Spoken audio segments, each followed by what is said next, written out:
За энд байгаа энэ үгнүүдийг дагаад өнгөн яаж хувиргадаг болох вэ гэж хүмүүс асуусан байсан. Жишээ нь хаасан гэдэг нь одоо ногооноор хийгдэж байна. Шараар нээлттэй улаан болгоё гэсэн ийм сонголт байлаа гэж бодоход. За одоо энэ файл дээр бол тэр өнгө нь бол хийгдэж байна гэхэд шар болох ёстой дагаж хувирахгүй байгаа. За энийг яаж хийх вэ гэдгийг зааварчилгааг оруулъя. За тэхийн тулд энэ багнаа сонгоод Home гэсэн дээр дараад Conditional Formatting гэдэг байгаа. За энэ Manage Rules. Тэгээд New Rule гэдгийг дараад энд Format Only Cells that Contain гэж байгаа. Эндээс Specific Text буюу яг тухайн текстэн дээр энэ үйлчлүүлье гэдгийг сонгоод. За одоо энэ дээр хийгдэж байна гэдгийг хэлээ. Шар болгоё гэж болох. Эсвэл хийгдэж байна гэдэг үгээ энэ дээр бичээд формат.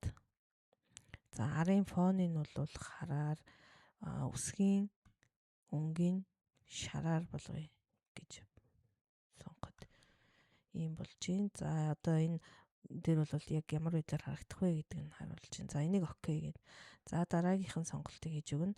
За хэрвээ хугацаа нь төгссөн байвал мөн шараар болгоё гэдэг сонголтыг хийж өгөх юм бол за мөн дахиад specific text гээд хугацаа төгссөн.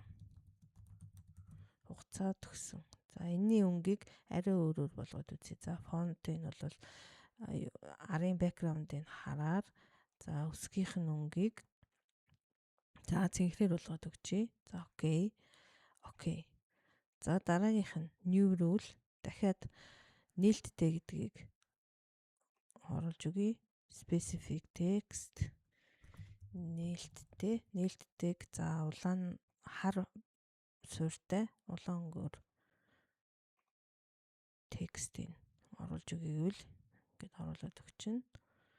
За окей. За хаасан гэдгийг ногооноор оруулъя гэж сонгол new rule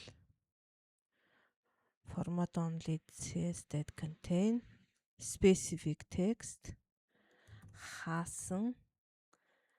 За мөн суур өнгөө хараар үсгийн өнгөө ногооноор сонгоод өгье. Окей.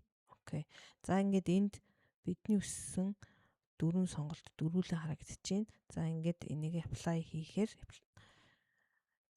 одоо энэ томьёо маань үйлчилнэ. За одоо хэдүүлээ шалгая. Хаасан биш хийгдэж байна болгоё. За өнгөн дагаад хувирж байгааг та бүхэн харж байгаах. За нээлттэй болгоё. Бас мөн өнгөн дагаж хувирж байгаа. За энийг хугацаа төгсөн болгоё. За энийг хаасан болгоё. За гих мэтчлэн ингэж хийх нэ. Тэгэхээр энэ өнгөн хувирахгүй байгаа автоматар хувирахгүй байгаа зүйлсийг бол ингэж хувиргаж болох нэ.